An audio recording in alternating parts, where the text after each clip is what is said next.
Welcome everybody to another edition of the Directed IRA webinar. My name is Nate Hare. I'm joined by a very special guest who's new to you guys, but not new to us. And that's Michelle Rodriguez. She's going to be helping answer questions in the chat. And we'll talk a little bit about what we do here at Directed IRA to help investors invest their retirement accounts into alternative investments. This one is an exciting one for me because I've had the opportunity to be in this self-directed IRA industry for about 13 years. And I will tell you, I've learned more about investing in alternatives than I ever knew before. I started in real estate. I was a residential loan officer, owned my own rental properties. I thought I knew a lot about investing. And it wasn't until I got into this space, the self-directed IRA space, where I really started seeing what investors were doing with personal funds and their retirement accounts, but doing creative investments like we're going to talk about today that only need a little bit of money, but can grow very, very large inside of a tax-free account like a self-directed account that we have here at Directed IRA. So I'm excited to share some of the examples of these investment strategies that our clients have used that'll just get your wheels turning and let you realize you don't need lots of money in a retirement account to invest in alternatives. In fact, some of the best investments I've ever seen have taken only small amounts of capital inside of tax-exempt accounts, which we'll talk about on the program today. But before we get started, I do have an announcement. We do an annual event, or we sponsor an annual event that goes over a variety of different alternative investment options, alternative investment strategies. This is our biggest event that we sponsor every year. It's coming up. October 16th and 17th, we're going to be sponsoring and hosting the 2025 Alternative Asset Summit. In the past, we've had somewhere between the number of 300 to 400 active investor clients. A lot of our investor clients our self-directed IRA holders. They like to get out and network with different investment experts in the industry, and we fly in people from all over the country to get on stage for 2.5 days here in Scottsdale, Arizona. This is a one-time opportunity. It's something you don't want to miss. It is a paid event, but I guarantee you the money is well worth it. We have tickets right now on sale, but they do go fast. And as I mentioned earlier, we limit it to about 300, 350 people. So this is not an unlimited seating type of an event. This is not an event that you get free tickets and people are just there for the free food. This is an event where you're actually going to learn from investment experts, people that specialize in the alternative asset space. We also have a lot of just tax strategy in general taught by our CEO, Matt Sorensen, and a lot of you know Mark J. Kohler. So they are going to bring their knowledge about tax strategy, tax savings, asset protection. We'll talk about different alternative assets that are out there and available to you to invest in with your retirement account, things like real estate, multifamily, commercial syndications, note investments, cryptocurrency, even mineral rights. We've got a large list of active investors with decades and decades of experience, people that run billion-dollar funds, and they're going to be on stage for 2 days in Scottsdale, Arizona. So get your tickets, is my point. Get your tickets because the tickets don't last. And again, I had people reach out to me last year after our tickets were sold out, and I wasn't able to get them tickets because we have limited seating. If you want to save $100, use my promo code, Nate100. If you want to use Michelle's too, I don't mind, use Michelle100. But $100 off any ticket you get. And if you can't make it, there are virtual ticket options. You can get the virtual ticket, and that'll even give you $100 off that. But I think that you get more out of being there live. You get to rub elbows with these people. You get to meet other Directed IRA clients.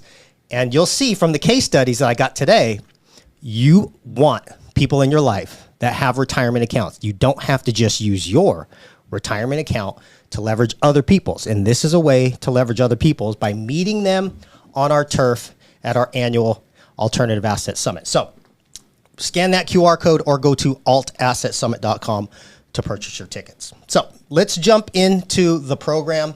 We're going to be talking today about different strategies we've seen our clients use. And these are just some of them, not all of them, but really some investment strategies that'll get your wheels turning and actually see that you don't need a lot of money in a retirement plan or a tax-exempt plan through Directed IRA to grow it. In fact, some of the smallest investments I've seen have yielded the biggest returns that I've seen. And in every strategy, we're going to talk about the ability to leverage. Okay, that's the key point. When you talk about using small accounts, there's always a component of leverage involved. And one of the beautiful things about self-directed retirement plans is you get to use leverage that you don't get to use when you buy publicly traded assets like stocks and bonds. So we're going to talk a little bit about that. But as I go through this, as a reminder, as a self-directed IRA company, we're not giving tax, legal, or investment advice. We're just giving you guys great education so that you can make wise decisions for your self-directed retirement plan. Just a little background on myself. If you guys don't know, I've been in the self-directed IRA industry for 13 years, but prior to being recruited by a company that was in the space, I had no idea what a self-directed IRA is. I had never even heard that term. But I found that I'm like most people with a retirement account. They don't know that this option to self-direct a retirement plan actually exists. So ever since 2012, when I got into the industry, I realized I wish I knew about this opportunity 10 years prior to me learning about it.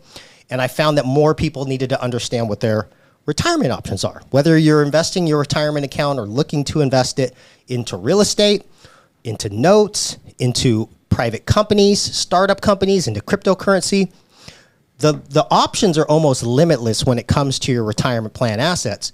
You just have to have a company that's willing to act as the custodian of those assets. And that's what we do here at Directed IRA. We act as your custodian for assets that you want to purchase that are non-publicly traded assets. Things that Fidelity and Charles Schwab won't hold, we do hold.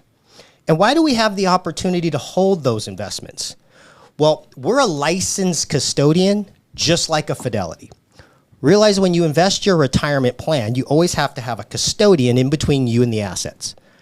The reason why you have a custodian in between you and the assets is because your IRA, whether it's a 401k or traditional IRA or a Roth IRA, a SEP IRA, a 403b, a 457 plan, a TRS, a TSP, all of those plans by definition are tax-exempt trusts.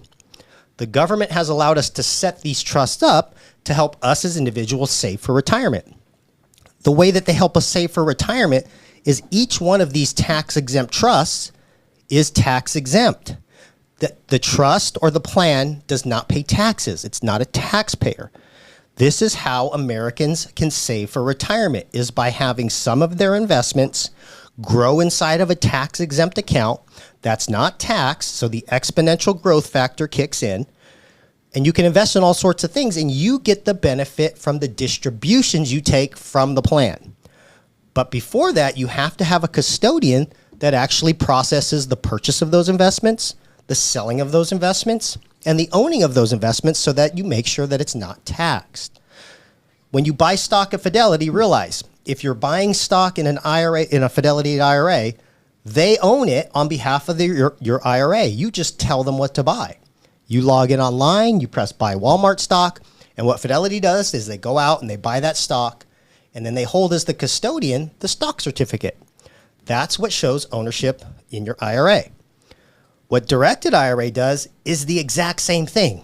The only difference is we don't sell investments. We don't have a list of mutual funds to sell you. We are completely passive when it comes to your investment decisions, but we still act as your custodian when you want your IRA to buy alternative investments. So what are alternative investments? Pretty much anything outside of Wall Street. Think 3-bedroom, 2-bath rental, commercial syndication, a private debt fund or a private hedge fund, investments into a startup company that's not publicly traded, a hard money note or a private money note owned inside of your IRA, private lending, that's a big opportunity, mineral rights. The only two things you're not allowed to own in a retirement plan are life insurance contracts and collectibles. By tax law, you can own almost anything inside your retirement plan. So if you call your Fidelity guy tomorrow and say, hey, I heard this crazy guy, Nate, on this program told me I can buy real estate in my IRA, and they say, no, you can't do that, realize if you're talking to Fidelity or Charles Schwab, no, you can't do that with them because they don't make money when you take your IRA and buy real estate. Okay, they're not only a custodian, but they are sell financial products. So, and you can have multiple IRAs. You can have an IRA with Fidelity. You can also have an IRA with us. But the IRA with us will allow you to buy alternative investments or investments on Main Street instead of Wall Street, but you still have to work the investments through us as the custodian. So what types of plans do we have here at Directed IRA that allow you to buy alternative investments? Well, we have 6 different types of plans, and you may hear me or Michelle or any of our staff talk about self-directed IRA or self-directed solo 401k. Realize that self-directed, that term, it's just a marketing term. It doesn't mean anything legally. All it means is it lets you know as the client that you have to tell us what the investment is. We've got a process on how to buy it, but you have to locate the investment or identify the investment. You have to do the due diligence on the investment, and then we'll hold it as your friendly IRA custodian. But the plans itself that we hold them in are no different than the plans you find anywhere else. Okay, plans like traditional IRAs, or some people call them rollover IRAs, Roth IRAs, SEP IRAs if you're self-employed. We have the mighty 401k. I do have a case study specific to a 401k. That's very, very advantageous. If you're a small business owner with no employees, no W-2 employees, a solo 401k might be the single greatest wealth building vehicle on the planet. Okay, next to a Roth IRA, I would say Roth IRAs and Roth 401ks, my absolute favorite. We also have non-retirement accounts that can be self-directed, which I've got some case studies on this too. Self-directed health savings accounts and self-directed educational savings accounts. Not only are tax exempt, but can be self-directed into alternative investments, but the distributions on those plans can help pay for your out-of-pocket health expenses or out-of-pocket education expenses for your kids or your grandkids. So it's not just about retirement. It's not just about funding your retirement and setting yourself up with tax-free distributions after 59 and a half. It's also about how do you pay for today's needs with tax-free dollars? And that's by understand the vehicles that allow you to invest that aren't taxed by Uncle Sam. The more money we can get into tax exemption or tax-free accounts, the less taxes we pay as individuals. And I find that this is the only way that we get to retirement today. We can't do it like our grandparents did where they saved their way to retirement. Nowadays, we have to find a way to invest our way to retirement. If you guys want, I don't have time to go over all the slides today, unfortunately, but if you guys want, I'll have my email address at the end, or maybe you can type my email address into the chat. I've got copies of the slides, and the reason I say that is because I took a lot of time to develop these slides here. I'm not going to go over them, but it's the pros and cons of a traditional IRA, the contribution limits, the contribution deadlines. Same thing with the SEP IRA or the solo 401k. By the way, fun fact, solo 401k owners, you can now make super catch-up contributions this year. That's a new thing by tax law. So if you're between the ages of 60 and 63, they allow you to throw in an extra $11,250 every single year. So why I said this is one of the greatest wealth building tools is partly because of the massive contributions you can make to a solo 401k. And then I've got the pros and cons to a health savings account and covered education savings accounts, which I feel are some of the most under-talked about accounts, underutilized accounts, even for the clients that we currently have. So if I'm talking to any of you directed IRA clients now that are not using these accounts and you have health expenses or you have kids under the age of 18, I would ask, why not? Why wouldn't you take the opportunity to use these accounts? They're almost similar to Roth IRAs, but the benefit is you get to use the money right away. You don't have to wait until 59 and a half to take tax-free distributions out of your health savings accounts or tax-free distributions out of your son or your daughter's covered education savings account to pay for things like tuition, books, even your home internet can be paid with tax-free dollars by investing your son or daughter's Coverdell education savings account. So there are 6 accounts that you can self-direct. You can partner them together, which I'm going to talk about here in a second. And let's get into the meat and potatoes of this educational opportunity, which is you do not need lots of money in a retirement plan or a non-retirement plan, HSA and ESA, because a small contribution can go a long, long way. Now, I kind of talked about when we talk about this, think of the types of leverage you can use when you take your IRA or your self-directed HSA or self-directed ESA, and you have the ability to direct the investments through us. You have the ability to find the investment. You have the ability to negotiate the terms on the investment. The thing that a self-directed IRA now allows you to have is the ability to leverage your experience, your network, other people's money, time, all sorts of leverage opportunities come into play when you get to choose your investments and you get to invest in Main Street. So when we talk about this, I'm going to talk about the types of leverage that our clients are using in this specific scenario. And sometimes they're using several types of leverage. But this first one is for you real estate investors, okay? Real estate investors that are going out wheeling and dealing and finding deals. And sometimes those deals are just flipping a contract, right? Wholesaling, assignment of contract. I know a lot of real estate investors do this.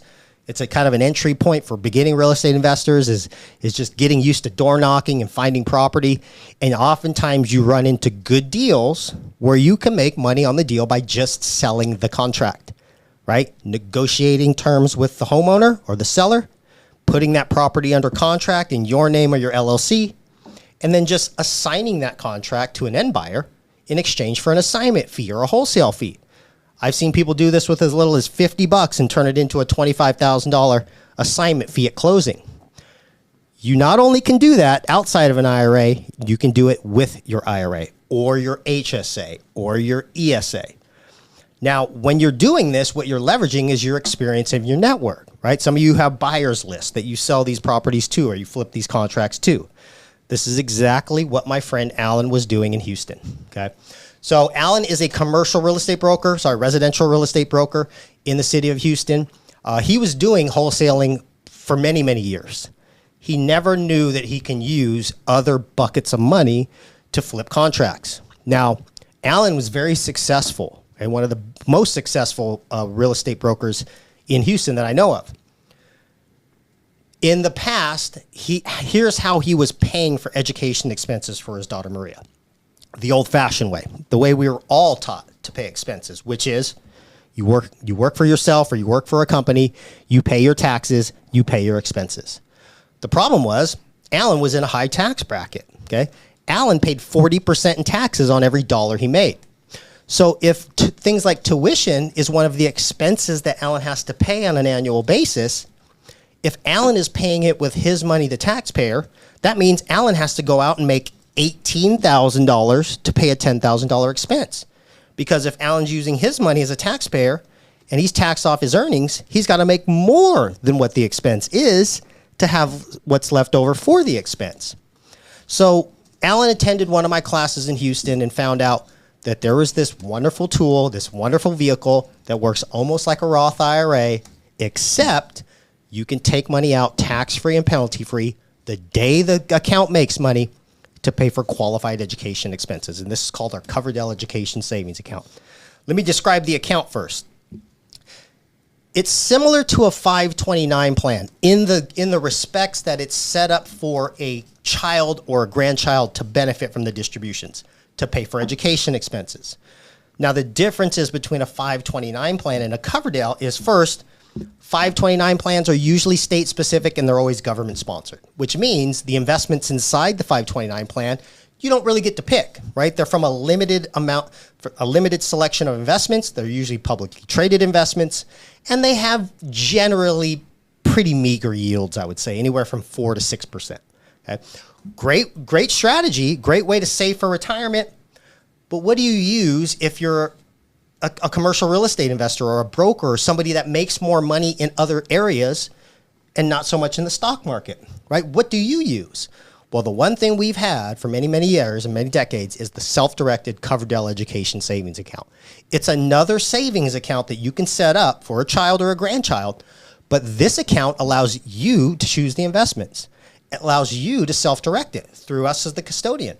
Now you can apply your knowledge and your ability to leverage inside of a tax-free account to pay for the same things the 529 plan pays for. In some regards, the ESA pays for more expenses than the 529 plan. Back in the day, the 529 plan was really specific to college-related expenses, right? Secondary school.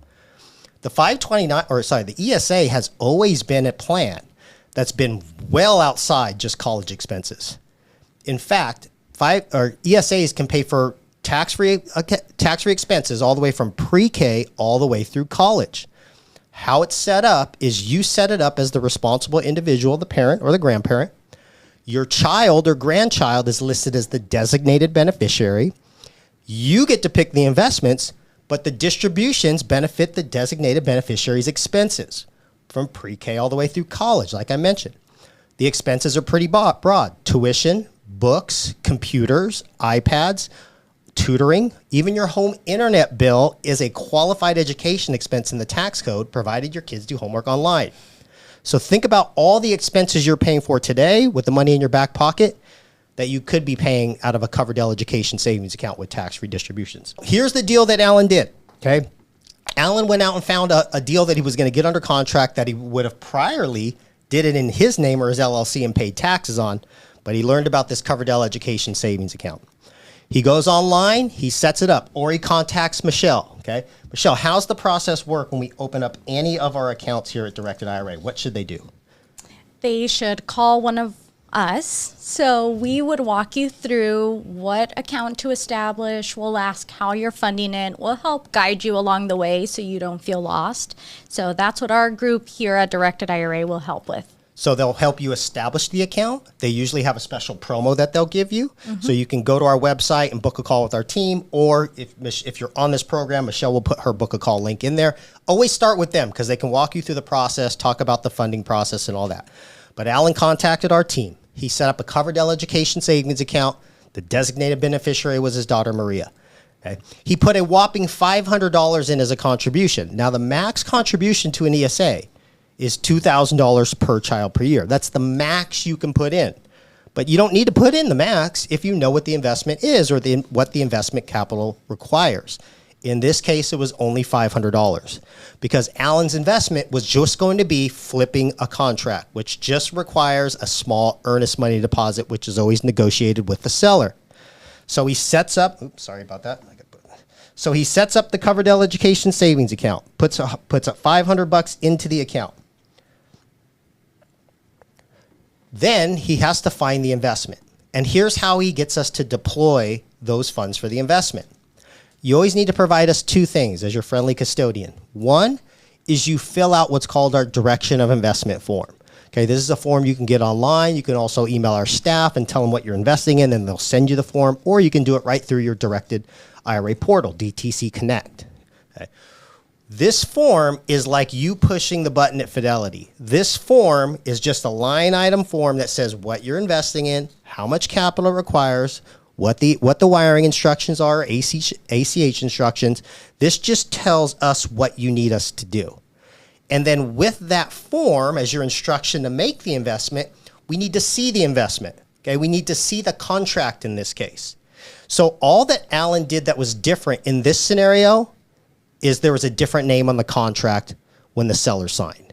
He found the deal, he negotiated the terms, the buyer on the contract was his daughter's ESA account, which every account you have with us will always start like this: Directed Trust Company FBO.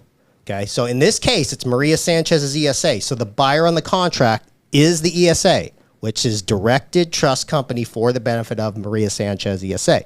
He could have done this deal with his Roth IRA. He could have done this deal with his HSA. He could have even partnered different accounts together on the same deal. But it was a specific expense he was looking to pay, and that was her tuition that was coming up in the fall, and this he did in the summer. So he sends the contract to us. We make sure that the buyer looks correct, and then we sign as the custodian. We don't tell him good investment or bad investment. All we do is we take Alan's direction as our client with the direction investment form and the contract, and we just need to make sure the contract reads the buyer that we're intending the profit to go back to and the money to be deployed from. So we sign the contract, we get the direction investment form from him, we send the EMD straight to the title company, which means we're just exchanging the ESA asset of cash for an asset of investment, which is the contract. 8 weeks later, Alan finds an end buyer that agrees to close on the property for $40,000 more than what Alan had it under contract for. So what does that mean? There's a $40,000 assignment fee worked into the deal. Now, the assignment fee is paid at closing, or the wholesale fee is paid at closing, but remember who's on the contract, who's the buyer. It's not Alan, the taxpayer. It's not Alan's LLC. It's Maria Sanchez's ESA. So at closing, that $40,000 is wired right back to Maria's account, which is not taxed provided he uses the distributions to pay for qualified expenses. So instead of $20,000 of net income, if he had done this deal himself, he has $40,000 of net income because none of it is subject to tax. So as soon as the wire hit her account, here's how he paid the tuition. He goes online or in DTC Connect, he fills out a distribution request, and he actually just had us send $10,000 straight to her private school. So he puts the ACH instructions, where to send it to, and the amount, and we paid her school directly from the account, which left the other $30,000 in the account that can be reinvested or used to pay for future expenses. So good job, Alan. He did the same deal he would have done otherwise. He just did it in a different account that benefited his child and paid for, assumingly, 4 years of private school instead of 2, just using that account. Okay, next one. Let's talk about leveraging debt or other people's money. Here's one of the most fascinating things that I learned getting into the self-directed IRA industry. First, I was in the lending space. Right out of college, I was working for private and big firms, small firms, but working as a residential lender. And that's where I learned about lending. I never knew that there were banks out there or private lenders out there that were giving loans to IRAs or 401ks. There's actually banks that have debt product or loan product for your IRA, self-directed IRA, or 401k. There's also other creative ways that your IRA can leverage debt. If you're a real estate investor, most of us know this as seller financing. Okay, so here's what one of my friends, again, commercial real estate broker Randy, did when he was out finding or looking for some investments for one of his clients. Okay, so first of all, Randy was very young when he did this deal, and he only had $6,000 in an old IRA that he had at E-Trade. Okay, he had approached me and asked me, what can I do with this $6,000? Is it just wholesaling? And I said, no, there's all sorts of creative ways you can use $6,000. You don't just have to flip contracts, right? You can partner other accounts together. You can do seller finance deals. You can buy property subject to. If you're in real estate, you understand these terms. Okay, so what Randy decided to do is first, he's self-employed. Okay, no employees. He's just a commercial real estate broker. He works for himself. He gets 1099 income. Okay, that's the nature of his business, which allows him to have a solo 401k. Now, this solo 401k can be set up by anybody that has no common law employees. Okay, the owners of the company can be you and a spouse. That's fine. Okay, we have a lot of clients that set them up for that. But the solo 401k, the contributions are much larger than IRA contributions. IRA contributions are limited. If you're talking about a traditional Roth IRA, contributions are maxed out at $7,000 a year. If you're under 50, $8,000 if you're above 50. And by the way, I'm going to backtrack a little bit because some of you might be thinking of this question. The $40,000 Alan received to his daughter's ESA, that is not a contribution. That's profit. Profit is unlimited. What you put in out of your back pocket annually as a contribution, that's the only thing that's limited. Profit is unlimited. So what he decided to do is set up a Roth solo 401k. Now, here's how he does this. First, with any 401k, just a weird tax law, you can't roll Roth IRAs into 401ks. I hope they change that rule some point. You can only roll pre-tax money into a 401k, which at that point, you can convert it to Roth inside the plan. Okay, so that's what a lot of our clients are doing is they're rolling in old 401ks or old IRA, rollover IRAs to fund their 401k, solo 401k, but then they like the ability to grow those funds tax-free, so they do what's called an in-plan conversion. They just convert the pre-tax money to after-tax money, and now they have a Roth 401k. You can also make Roth contributions. You just can't roll Roth IRAs into that. That's important to this scenario because he had to keep his traditional IRA or rollover IRA as a traditional, and then he moved it into the plan and then converted it in the plan. So now what he started with was a $6,000 amount of capital as Roth 401k dollars. So as he's going out and looking for property, he stumbles upon a deal. Okay, it was a 3 warehouse unit parcel that was previously managed by the husband that owned these 3 warehouses. He also had a wife. Okay, he died. She was left managing the property. Now, she had never managed the property. She never had to touch it. And she was older. She didn't want to deal with the headaches of managing these properties that her husband was so accustomed to doing. So when he passed away, she was just not equipped to deal with the tenants, I would say. And unfortunately, the tenants kind of abused her kindness. So these 3 warehouses consisted of 3 paying tenants when the husband was alive, 1 paying a tenant when he died. One tenant just stopped paying altogether. 1 tenant paid very sporadically, but the wife had to basically knock on his door almost every day to figure out when he was paying. And then the tenant in warehouse 3 paid on time all the time. He was a fabulous tenant. So she was just looking to get out from the headache of this property. She didn't really need the money. She just didn't want to deal with the tenants. So Randy, as a commercial real estate broker, decided, you know what? Let me find out what she really wants from this property.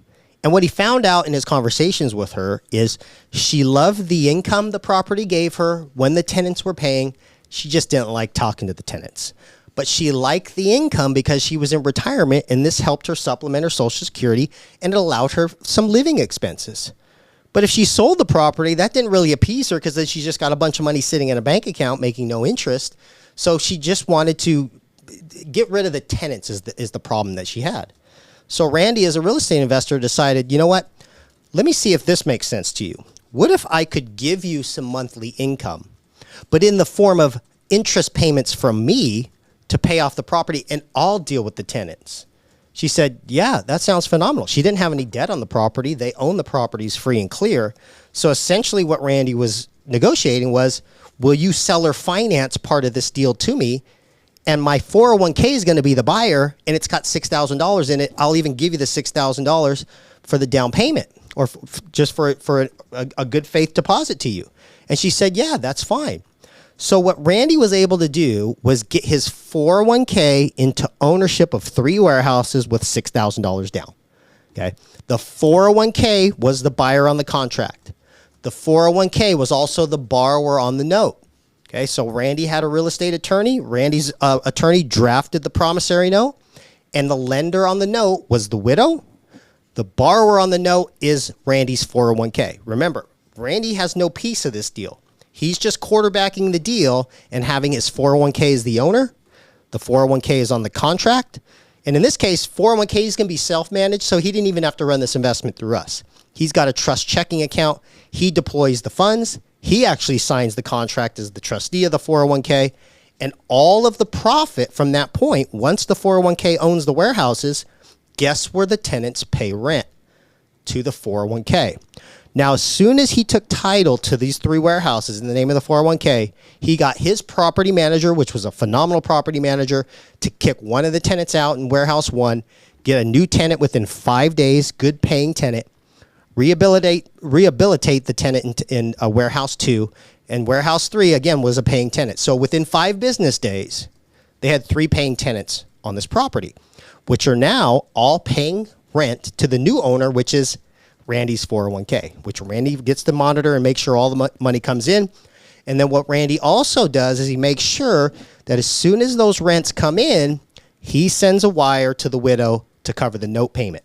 And the note that they established, by the way, the money on the interest on the note was about what she was getting when there was 1.5 paying tenants, which made her happy because she got the same amount of money she was getting, but she never had to deal with the tenants. So long story short, okay, this process, this ownership of these warehouses goes on for about 16 months. 16 months later, and again, this is back when Houston was on fire, property values were going through the roof. The area that he bought this in was a really attractive area for some new commercial projects, commercial syndications. So the property value of these warehouses went through the roof over the 2 years of ownership, okay, or the first 2 years of ownership. The tenant in warehouse 3 decided, hey, I want to own my warehouse. Can we structure a deal where I get out from paying rent and I can actually own this thing? And Randy says, sure. At this point in time, each warehouse was worth about $100,000 each. He picked up all 3 for $100, and now all 3 were worth about $100 retail. So what they structured was a deal for the tenant in warehouse 3 to buy the property by warehouse 3 from the 401k. Now, at closing, that $100,000 came into the 401k, which went where? Went right to pay off the existing note to the widow. So what Randy's solo 401k has still today is 2 cash flowing warehouses with paying tenants each month, which are valued at about $200,000 if you calculate the net operating income on these 2 warehouses. So in a sense, Randy took a $6,000 investment and turned it into $200,000 of equity with cash flow monthly from 2 tenants, and none of it will ever be taxed because it's all housed in his 401k. Okay, so that's an example of taking a small amount of money, using your knowledge as a real estate investor and using leverage to help it grow. Do we have a question? Yes. Is there a way to convert a 529 to an ESA? Ooh, great question. I love this. And here's where you know the IRS doesn't want to see our money. They don't want to see it in accounts. Well, not the IRS, I should say. The big fish, Fidelity's Charles Schwab. 529 plans cannot be moved to ESAs. But guess what? ESAs can be moved to 529 plans. So where does the government want your money? They want it in the government-sponsored plans. So yeah, unfortunately, you can't do it. Now, you can have both. I would say I'm not opposed to 529 plans, but it's a one-way street, which is weird. You can only move ESAs to 529 plans. You cannot move 529 plans to ESAs. Perfect. Another really good question. Yep. Can someone use promo code Michelle200 to discount $200 off the All Assets Summit? Who asked that? Is that Keith Zellers? No, I'm just kidding. No, unfortunately, we do not have a $200 discount. But here's why, guys. This is an event that's in high demand. If we gave out vastly discounted tickets, or let's just say this, if we just gave tickets away, it wouldn't be at the pH level that we've already started it at, which is a high pH level. And what I mean by pH level is the people that attend this event are there. Most of them have money. You don't have to have money to be there, but most of them are looking seriously at alternative investments. They want to network with the speakers.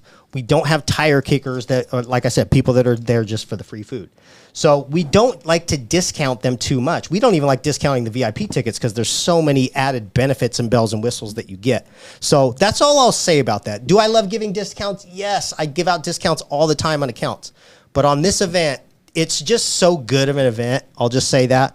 You want to be there. And we charge so that we make sure that we've got a high pH level of attendees and sponsors. So That's it. okay. All right. So moving on. Good questions. Let's talk about another way you can leverage. How about leveraging control and strategic partnerships? People you know or financial friends. But what I mean about control is sometimes we can control real estate without owning it and then maybe own it later. So this is an example of a friend of mine, John, who's, again, a real estate investor, and he was known in his neighborhood as the guy that can solve real estate problems, okay? And these aren't all about real estate, by the way. We're going to get to some non-real estate ones, but I wanted to get the best of the best in here just to get your guys' wheels turning, okay? Some of these concepts apply to different assets, but again, real estate is just an easy one because it's out there everywhere for everybody to take part in. So what John did is, John was in his mid-50s, by the way. John never had an IRA. He just was not big into retirement. I shouldn't say not big. He was just not well-versed in saving for retirement, but he was a phenomenal real estate investor, real creative mind. I'll give you an example. One time, John bought an old high school, an abandoned high school, just to get the wood floors off of the basketball court to put in one of his rehabs, because buying the school was cheaper than buying wood floors retail. Like, what the heck? Like, this is the mind that we were working with. He also, what he would do is in his neighborhood where he was buying land, redeveloping project, putting multifamily projects in, he put in some townhomes, some duplexes. In the area that he was working in, it was just, well, let's just say this. It started out as like not an area people really wanted to invest in. It was a little dangerous. But what John did is he redeveloped this entire community, but he also put money back into the community, which indirectly helped his property value. So what John would do is John had a construction company. He was a developer as well. So what John would do is John would walk into the local corner stores, right? Or the corner stores that are just right off the on-ramps or off-ramps or feeder roads. He would go approach those individuals, and he'd walk in and talk to the homeowner and say, hey, my name's John. I have a development company. We do new siding. We can build ground up. I notice your siding is a little outdated on your store. Would you like new siding on your storefront? And the store owner would usually say, no, we just don't have the money to do that. And he goes, no, I wasn't asking you for any money. I just want to ask if you want new siding on your building. I'll do it. I'll pay for it. So what he was doing is he was redeveloping the look and the feel of his community. Now, what happened is other larger companies started taking notice of how this area was changing, just the look and feel of the area. So when he started putting money and sweat equity into some of these local businesses. Now you saw Starbucks come in and buy land. You saw Kroger come in, right? You saw Walgreens, CVS, right? All these companies now come in and they want a piece of the action, which does what to John's land and his investments? Makes him go sky high. So what he had is he had a lady approach him one day, knock on his door, and just say, hey, I've got a problem. I heard John, I heard you solve people's real estate problems, and I've got a big problem, right?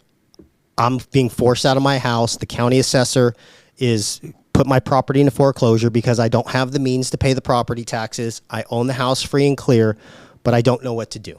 Okay, so John, being the real estate investor, decided, okay, well, let's go look at the property. And I don't know what I can do, but let's go take a look at it. So he goes out there with the lady the next day, finds out her house is in pretty bad shape. She had turned it into a hoarder house. Again, you guys can all imagine what this house looked like. But he really wanted to help the lady. And at the same time, he had started a Roth IRA. He never had an investment, but he had made 2 contributions to his Roth, $5,000 one year, $5,000 the next year. So he had $10,000 of capital. So he's looking for something to do creative. So he goes back to the drawing board after looking at this house, and he offers this lady, he says, hey, I've got $10,000 in my Roth IRA. You need somewhere to live. So, and I don't know if I even want to own this property. It's in pretty bad shape, but I'll help you out. But in exchange of me helping you out, I need to have some sort of collateral. I need to have something tangible, right, that I can follow. Because what if you pass away the next day? My $10,000 is gone. So what he decided to do is he decided to structure this deal as a real estate option, an option contract. Now, if you're not familiar with option contracts work like this. It's a one-way street, okay?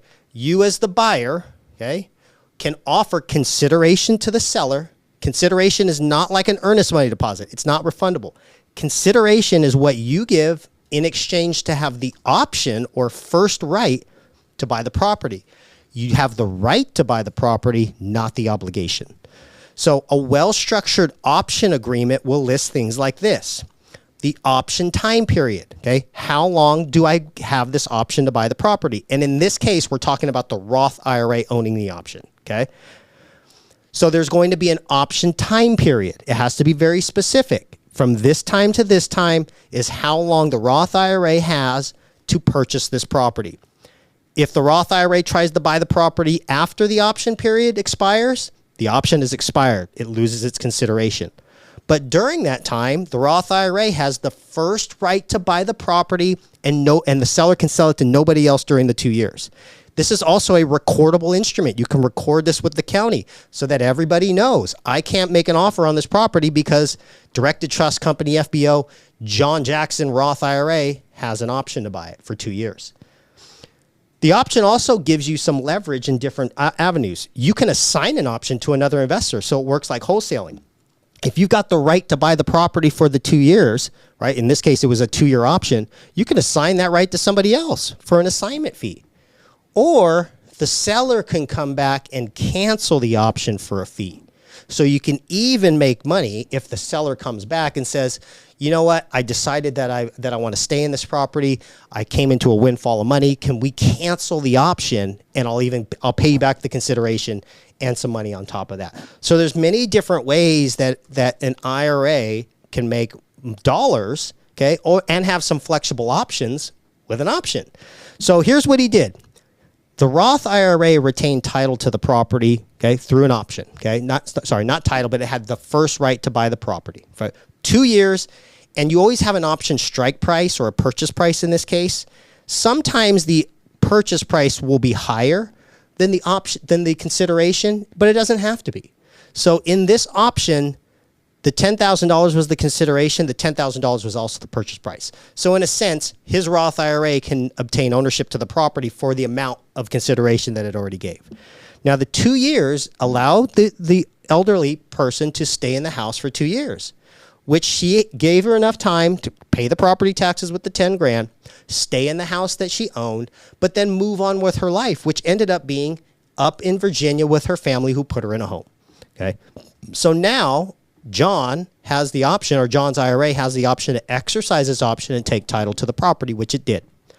So John's IRA now owns, Roth IRA now owns a hoarder house.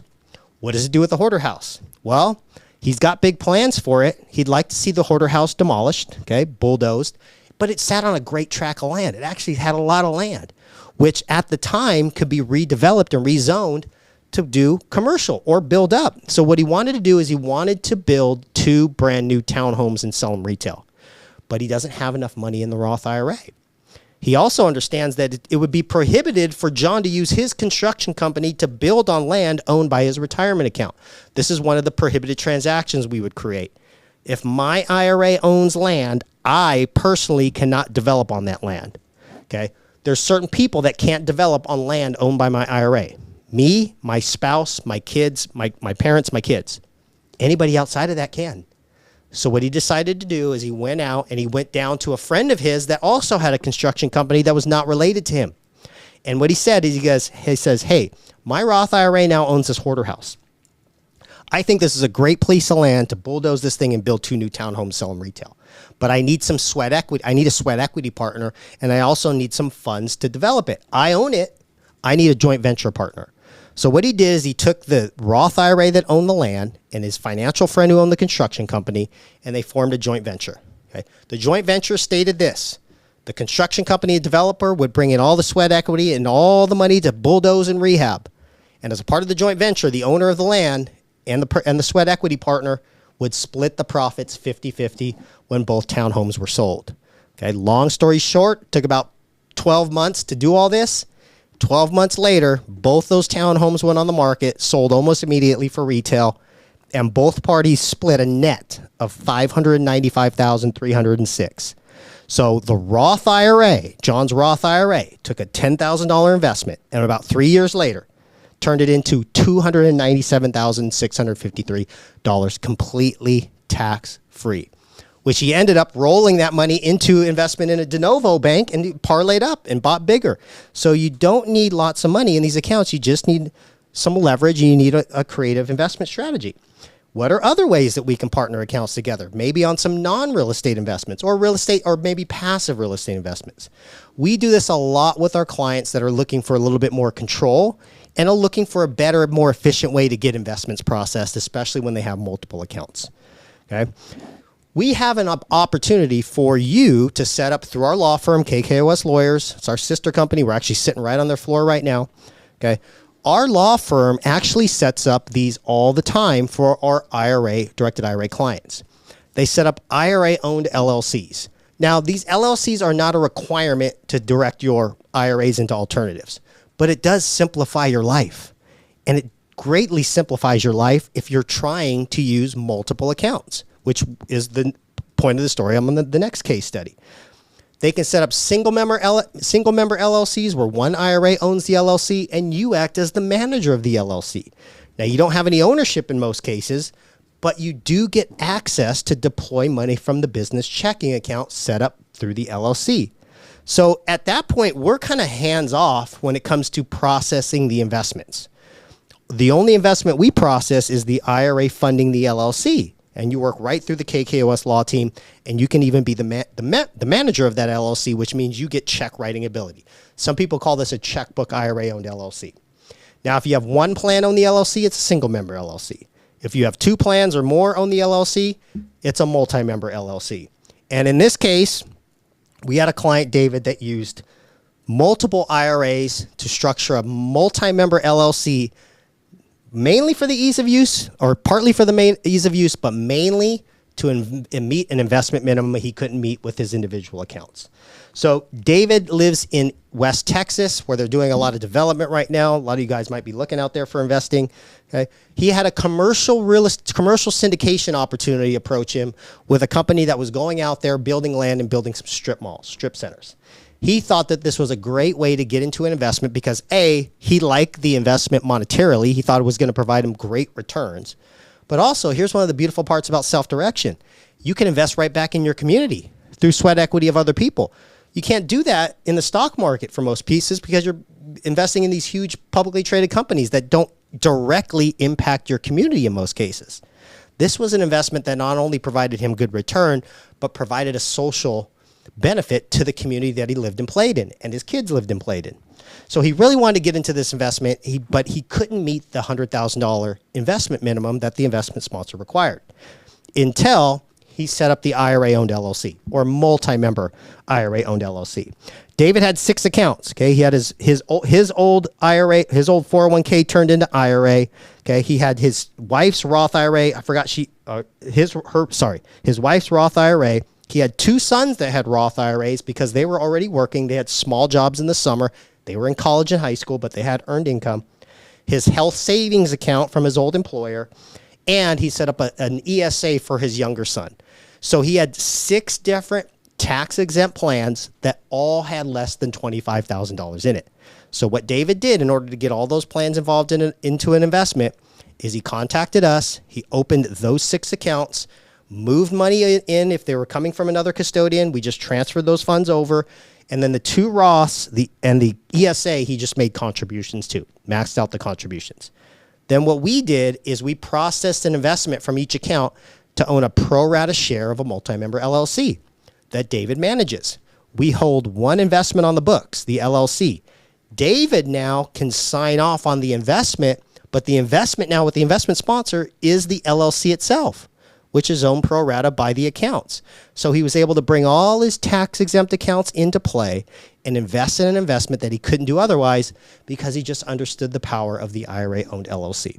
And this is something that we do every day. It also gives you a lot of easy use, right? Signing the checks and deploying the funds right out of the business checking account eliminates us from the process. So in that regards, he likes that process. Yeah. Any other questions? Yes. Sue just asked, if you set up a multi-member LLC, then you have not only state business filings, but also K-1s to each retirement account and a tax return for the LLC, correct? Well, you do have a tax return for the LLC. So multi-member LLCs do require a partnership LLC.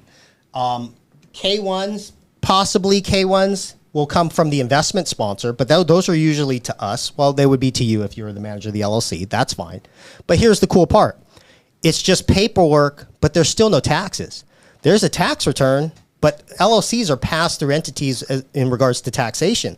So if all of the account holders are IRAs, there's still no taxes owed. But that is good to bring up. There is some additional paperwork on an annual basis, which you usually just pass off to your CPA anyways that does it for you. So I still like the fact that he was able to get an investment that he wouldn't have got into in the first place.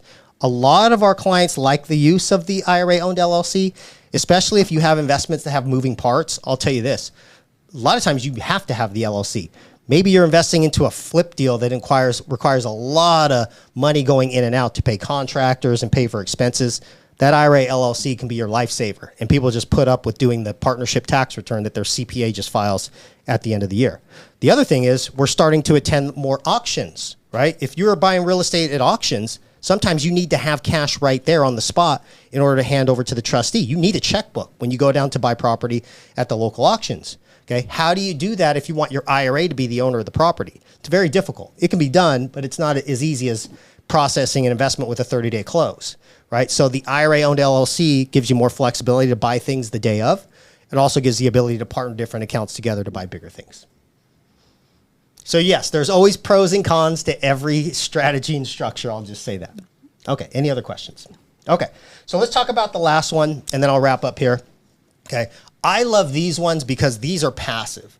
And this is truly what most of our investors are investing in, is most of our self-directed IRA investors are not the active deals. They're not John that's known in the neighborhood to solve real estate problems and has a development company. Those people are great, but those make up a small percentage of our clients. Makes up about 5% of our clients. 95% of our clients work 9-to-5 jobs. They just have an opportunity to invest in real estate, but usually, or invest in an alternative investment, but usually that investment is passive, right? They know somebody that just needs money to do an investment, and they want to make money too, but they want to make money that's not taxed. And one of the biggest things I think when you talk about pendulum shifts, right? You can make a lot of arguments that real estate deals are good outside of the IRA. They're also really good inside of an IRA. Right? Outside of an IRA because you get depreciation if you have the income to depreciate against. But inside of an IRA is still great because you don't need depreciation because it's not taxed. Your IRA is not a taxpayer. But when it comes to lending's different. There's no tax benefit that I get by lending a flipper my money, right? I pay taxes as ordinary income on interest payments from somebody that borrows my money. But in an IRA, there's no taxes. So in that regard, I say if you want to be a private lender, why would you use your money that's taxed? Why wouldn't you just lend money out of a self-directed account and have all of the interest payments go back in to the account free of tax? Okay, that's why, like me personally, I self-direct my Roth and my HSA to flippers. Okay, I don't do any of the work, but my IRA, my Roth IRA, my HSA own what's called a fractionalized note. They come together. I have a promissory note drafted, which has all the terms me and the borrower discuss, but the lenders on the note are Directed Trust Company for the benefit of Nate Hare's Roth IRA and Directed Trust Company for the benefit of Nate Hare's HSA. I can partner accounts together without using an LLC and invest it into real estate and not do any of the work. Just sit back and let somebody else do the work and pay my Roth and my HSA interest based on the interest rate that we negotiate, which it makes this investment very, very predictable, and it's still secured by real estate if you close at a title company. So all our clients are really doing is putting their retirement plans in the position of a bank, lending to real estate investors, and having those investors pay their accounts interest payments. Okay. Your borrowers can also pay your accounts through interest or points. Most of us are familiar with points. Points are what most lenders charge as just upfront interest. Even your conventional banks charge points. They can charge 1 point. They can charge 2 points. If you've ever worked with a hard money lender, they can charge 18 points, right? But points are just upfront interest that are charged by the lender. Here's where you can get creative when it comes to your self-directed plans and you've got a small plan, okay? Here's our client story, okay? He had a couple different IRAs actually. He had a Roth IRA, he had an HSA, he had 2 ESAs for his kids.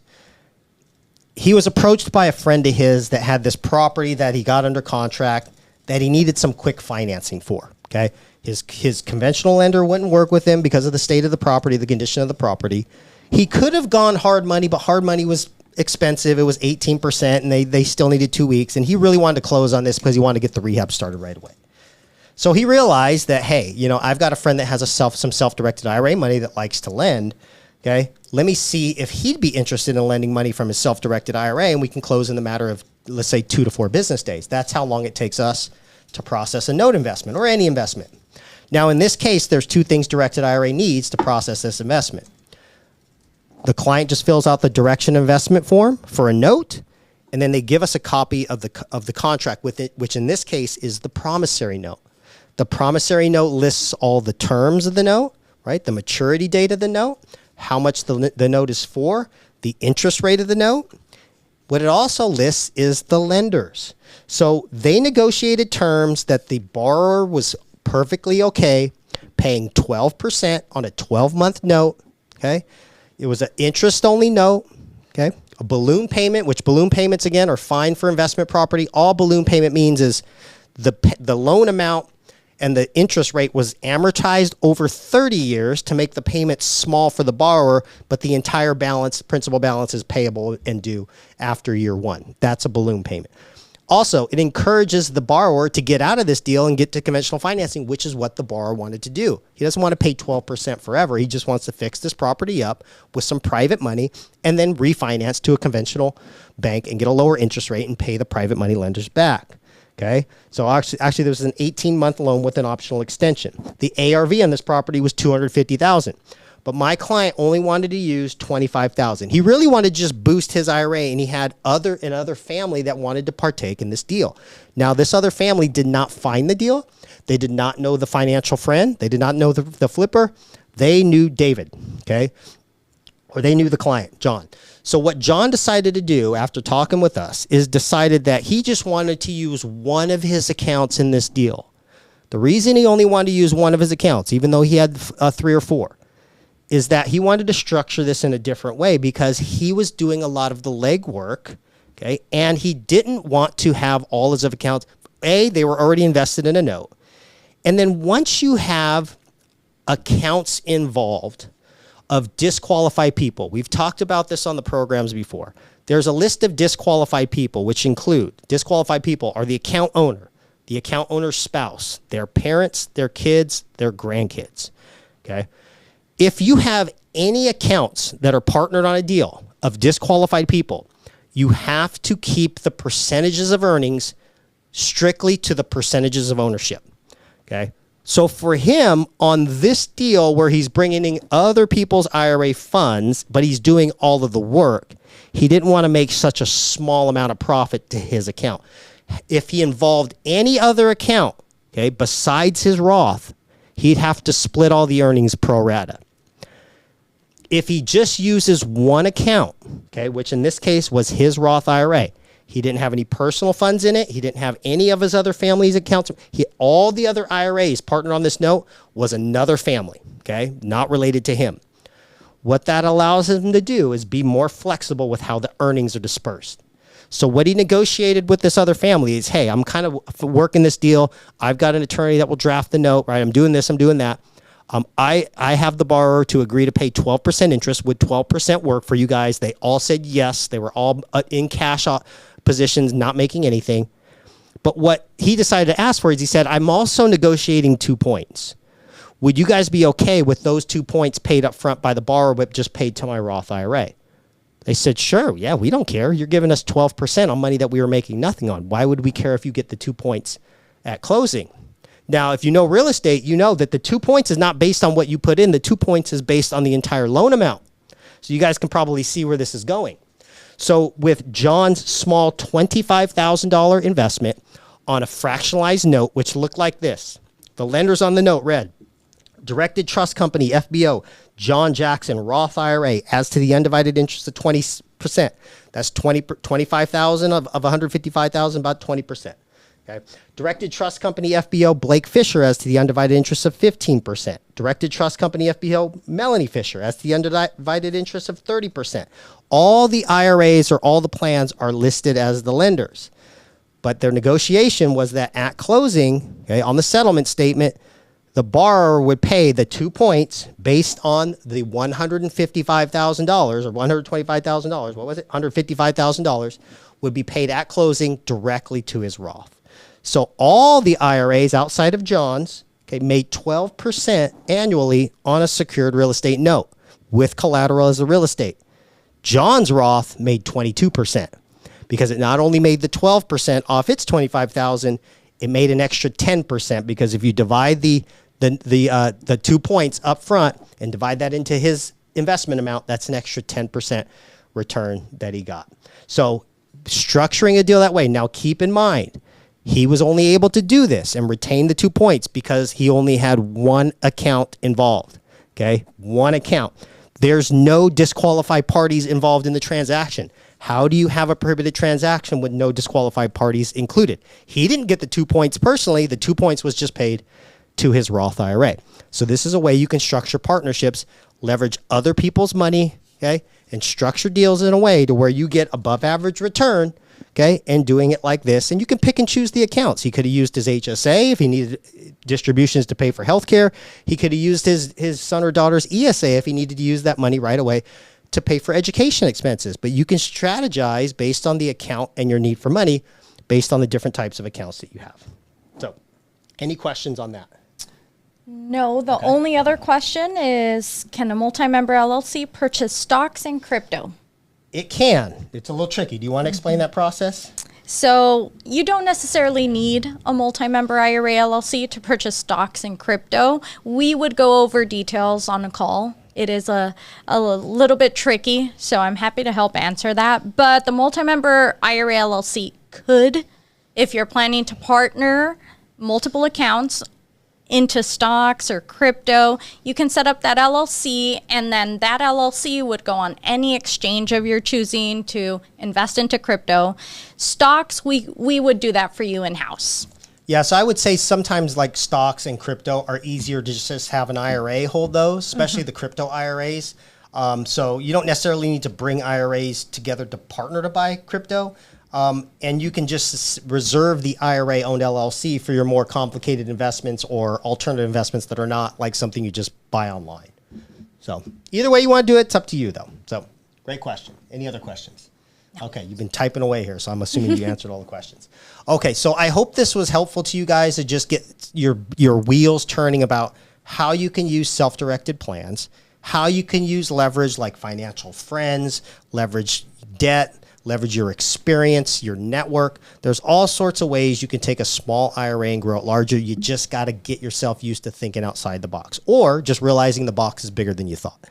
Okay, if you want to learn more or want to surround yourself with investors that are doing things like this, make sure you get your tickets to the Alternative Asset Investor Summit. Remember, you get $100 off. You can use Michelle 100 or Nate 100. I don't care. Just be there. Okay. Or just get your virtual tickets and at least watch it at your leisure. I had one client that's going to be in Europe. I said, yeah, don't cancel your Europe trip. Just buy the virtual and you can watch the recordings later. So scan that QR code or go to altassetsummit.com. And here's how you get started if you want to get an IRA set up. First, I urge you to contact Michelle. Michelle has her book a call link in the chat. Okay. Michelle will also know to give you guys all a $150 discount on any account that you establish using my promo Nate150. I mentioned earlier, if you want the slide deck, just shoot me an email, nate.hare@directedira.com. But please reach out to us. Please set these accounts up. If you don't just take this information and do nothing with it, you don't need an investment set up to set up the account and get it funded. But at least work with us, get the account set up. Get a small contribution in there. For you real estate investors, all you need in the account is enough to cover an earnest money deposit, and you're ready to rock and roll. But what you also get when you set up the account, which will make things a lot easier for you, is you get your account vesting. Remember, we talked about the vesting quite a few times on this program. You need to know the name of your IRA, directed trust company, FBO, your name, and IRA. We give that to you in your welcome packet. It has all the details of how to invest it and how to vest your documents. We'll process the investment, but we need the account set up and need something to deploy. And I've actually seen investors lose deals because they wait to find the deal to get the account set up. And then they realize, oh, shoot, I got to close in 3 days. I don't have an account. Okay. So we can rock and roll within 2 days, provided you have the account set up and you got a little bit of money in there, at least to start the investment. So that's it for us. If you want to view more of our content, we have our Directed IRA education portal. If you go to our website, www.directedira.com, we've got these webinars recorded. You'll all get an email with a recording and a call to action in a couple days, but this will be up on YouTube. So if you have more questions, and if you have a need to get the PowerPoint, remember, email me, nate.hare@directedira.com. And if you need an account set up, contact this one. She's amazing. She'll walk you through the process and make it easy. So for Nate and Michelle, we appreciate you guys and hope to see you on our next Directed IRA webinar. Have a good week.